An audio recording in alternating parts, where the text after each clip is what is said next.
Mountain Range Abadule. The dwarf king Grueling Balls rules the Mountain Range Abadule. Grueling Balls lives amid the mountains in his greatest stronghold. He rarely comes out, and then only when the need is great. Since the Great War, the dwarves have kept a large number of shock troops available for instant fights. Sometimes the troops get bored and go, shock, some local travelers. There are usually about 8 to 20 dwarves in each troop. The troops don't usually try to kill the travelers in their range, but mistakes happen especially if the travelers are carrying nice weapons or seem to be rich. Not only are there trails and roads above ground for travelers to follow, but the dwarves have also created a massive, linked passageway underground called the Trails of Woe. It received this name after so many of the dwarven warriors died while trying to cross between the cities through these passageways. All the cities in the Dwarven Kingdom are connected through these trails. New characters should not attempt to use the highly dangerous trails. With that being said, it is known that there are some major unlaundered riches as well as some good building spots underground if you are strong enough to take them and hold them. Eoforhid. Eoforhid is the Dwarven capital city. It is not only deep in the mountains, but it is also deep underground. This is one of the only cities that was never taken over or sealed during the Great War. There is a massive dwarven population here, and they have designed mirrors to shine lights where they need them to be able to grow crops underground. As with many dwarves, they sometimes went too deep and had to backtrack and seal up caverns after themselves. Any adventurer who is willing can always travel to the depths of the mountains in this city and find a lot of interesting things. The Dwarven King also lives here and is said to own a full mithril suit of armor and a full mithril axe and shield. A very dangerous and deadly king. Clerics. If any clerics can make it to this town, they are treated well and paid good money to keep the dwarven warriors and diggers alive. It is not easy for clerics to live underground all the time, but some think it is worth the effort. Wizard's Tower. Wizards and dwarves never have gotten along. This is partly due to the dwarves' natural resistance to magic, and their thought that wizards are too weak. If wizards are about, they can make some money working with the dwarves, but very few wizards put forth the effort. Marketplaces. Dwarves are known to have the best non-KIV weapons and armor. Of course, you can get all types of non-military gear as well. In Eoforhid there are 2 massive markets, and much trade is done with other dwarven towns. If merchants can make the trip, they can find great deals and good prices. Guards. As in most dwarven cities, many fights just go unpunished. If there is a serious problem, then the dwarven shock troops are called in to determine who was at fault, and who gets banished from the city. Banishment usually means death, even to a rugged dwarf, so most people try to behave at least. Black market. The only market here is run by some outsiders who are trying to make a little money on the side. Since they have very few customers in dwarven towns, they are usually just ignored. Aylmer. Aylmer is the farthest western dwarven city. Even farther to the west are the earthen barbarians. Even though the 2 groups differ in opinions, they still get along in the long run. They respect each other's fighting strength and weapon skills. Due to this respect, barbarians would sometimes trade with the dwarves, and merchants could get some amazing pelts that are almost impossible to find anywhere else. The downside is that due to Aylmer being so far to the west in the mountains, it is sometimes hard to get to the city alive. Aylmer is one of the only dwarven towns to have a trail that leads to it from the forest. Not a safe one, but at least a start. Clerics. If any clerics can make it to this town, they are treated well and paid good money to keep the dwarven warriors and diggers alive. It is not easy for clerics to live underground all the time, but some think it is worth the effort. Wizard's Tower. Wizards and dwarves never have gotten along. This is partly due to the dwarves' natural resistance to magic, and their thought that wizards are too weak. If wizards are about, they can make some money working with the dwarves, but very few wizards put forth the effort. Marketplaces. As mentioned, this is one of the only places to get some rare barbarian pelts and weapons. These pelts and weapons can be sold at other places for a great profit if you can make it alive through the mountains. Guards. As in most dwarven cities, many fights just go unpunished. If there is a serious problem, then the dwarven shock troops are called in to determine who was at fault, and who gets banished from the city. Banishment usually means death, even to a rugged dwarf, so most people try to at least behave. Black market. A market was tried here, but the dwarves killed everyone who used it, so it was disbanded quickly. Bordkan. Bordkan is also near the forest on the eastern side, but there is no direct access to it unless you are willing to go cross-country. This city is known for its very rare types of metal that make it so that your non-magical weapons and armor will glow in the dark after they have been in direct sunlight. Some people don't like this, but nobles pay huge amounts of money if people can bring these sunstone weapons and armor to them. Of course, the sunstone weapons and armor cost a lot, but not as much as magical weapons. Clerics. There are a few clerics at times in this city, but there are usually some fire clerics here at all times. They seem to think the sunstone process is a divine gift from the deity. Wizard's Tower. Wizards and dwarves never have gotten along. This is partly due to the dwarves' natural resistance to magic, and their thought that wizards are too weak. If wizards are about, they can make some money working with the dwarves, but very few wizards put forth the effort. Marketplaces. There are some marketplaces spread throughout the city. There is a special marketplace for just sunstone weapons and armor. Guards. As in most dwarven cities, many fights just go unpunished. If there is a serious problem, then the dwarven shock troops are called in to determine who was at fault, and who gets banished from the city. Banishment usually means death, even to a rugged dwarf, so most people try to at least behave. Black market. There is an underground trade in sunstone weapons and armor here, but as it is usually more expensive than the regular marketplace, only the criminals really use it. Athelmere. Athelmere is a dwarven city that many have never been to or even heard about. It sits almost in the inland ocean, in the mid-northwestern part of the mountains. It is said that the dwarves of this town have found a way to combine the water coming through certain rocks with the cooling of their weapons and armor to create amazing masterpieces. It is also said that they spend many years creating just one masterpiece, so they are very sad to see one go. They will sell these masterpieces at a great price. What makes them so special is the ability for many spells and enchantments to be placed on the items, yet each spell or enchantment doesn't affect the others. Wizards will pay dearly for one of these weapons or pieces of armor. You need to be invited to leave the visitors area, and other dwarven smiths have a better chance than anyone else to be invited. Clerics. There are sometimes battle, earth, or charge clerics here. They seem very interested in how the whole metal process works. Wizard's Tower. There are always wizards trying to find this rumored city, but dwarves usually just beat him up and leave them in the wilds. Marketplaces. There is a separate marketplace for the masterpiece weapons. They are expensive but can be sold to the right person for a huge profit. Guards. The guards here are very distrustful of strangers, and all visitors have to stay in visitors' quarters unless they are sent for. If visitors try to sneak into the city, they are killed. Black market. There is no black market here. Ethelred. Ethelred is a dwarven city that sits by itself and has no roads connecting it to the outside world. It is located in a very dangerous area of mountains, and there are always monsters and other beasts close to the gates. The guards like it here and are known far and wide as the toughest in the kingdoms. When there is a war occurring, if the Ethelred guards can be convinced to fight against you, it says that you should just surrender. Only one group has ever held them at bay, and those were from the desert.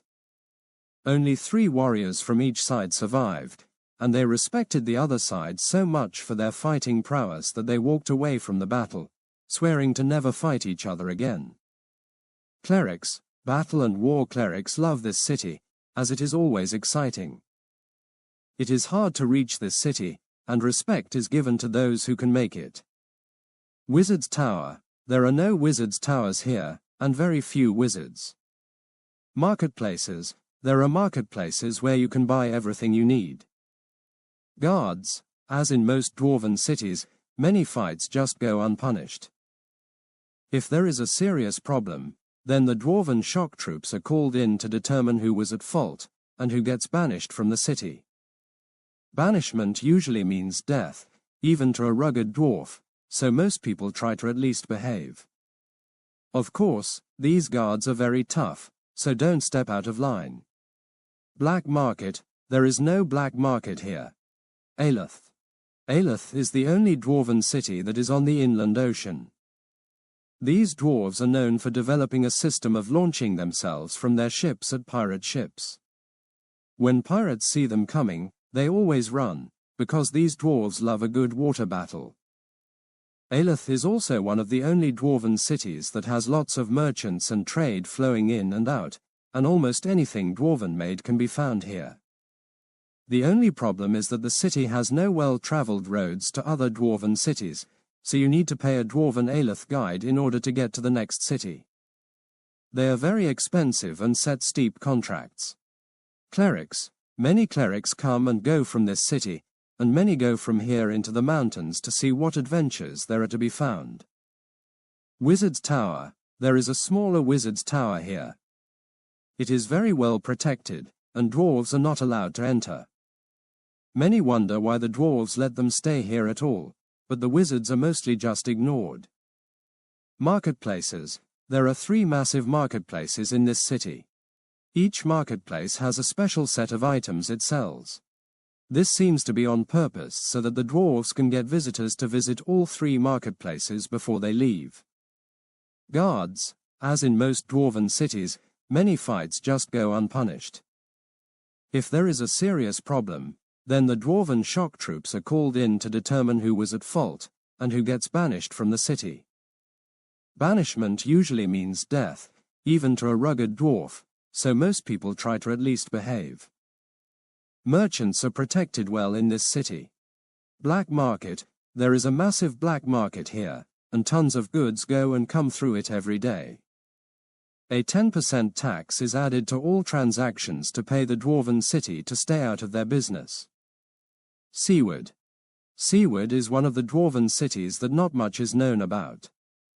The dwarves there do not travel to other cities, and they are all part of a family clan. They will sometimes let a great warrior or a master smith join their clan, but very rarely. Seaward is said to hold the highest levels of mithril deposits in all the dwarven kingdoms, but no one is sure if that is correct, or just a rumor. If you can make it here alive, you are usually treated with respect, but not given too much freedom in the city. Clerics. There are few clerics here, even though they are not treated badly.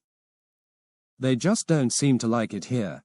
They say the city makes them feel itchy. Wizard's Tower. There are no wizards in this city, they hate it for some reason, and are not welcome. Marketplaces. It is said that there are some wonders to buy at this marketplace, but very, very few have ever made it to the city and seen them. Guards. As in most dwarven cities, many fights just go unpunished. If there is a serious problem, then the dwarven shock troops are called in to determine who was at fault, and who gets banished from the city. Banishment usually means death, even to a rugged dwarf, so most people try to at least behave. Black market. There is no black market here. Leofric. Leofric is one of the cities that connect to the main capital city. It has a decent trail through the mountains that people can follow to try to find the city from the capital. Of course, the trail is stalked by many monsters and bandits, so travelers have to be careful at all times and pay attention to what is around them. Leofric is a well-known merchant and trading hub for the dwarves, and many will make the dangerous journey to the city once a year to stock up on needed smithing equipment. The city is known as having the highest quality steel and other smithing materials in all the kingdoms. It is said that when weapons are made from leofric materials, they last longer, are stronger, and hold spells better. Clerics. Any clerics that make it to this town are treated well and paid good money to keep the dwarven warriors and diggers alive. It is not easy for clerics to live underground all the time, but some think it is worth the effort. Wizard's Tower. Wizards and dwarves never have gotten along. This is partly due to the dwarves' natural resistance to magic, and their thought that wizards are too weak. If wizards are about, they can make some money working with the dwarves, but very few wizards put forth the effort. Marketplaces. There are two major marketplaces in the city. One is for all the normal dwarven supplies and weapons, and the other one focuses on the smithing needs of the dwarves. Guards. As in most dwarven cities, many fights just go unpunished. If there is a serious problem, then the dwarven shock troops are called in to determine who was at fault, and who gets banished from the city. Banishment usually means death, even to a rugged dwarf, so most people try to at least behave. Black market. There is no black market here. Swithin. Swithin is the dwarven city that lies the deepest in the mountains of all the cities. Many dwarves leave this city to travel deep into the uncharted south and never return. The dwarves here are known as being self-sufficient and always ready to move on a moment's notice. They need to be due to the large enemy forces that sometimes come down from the deep mountain ranges.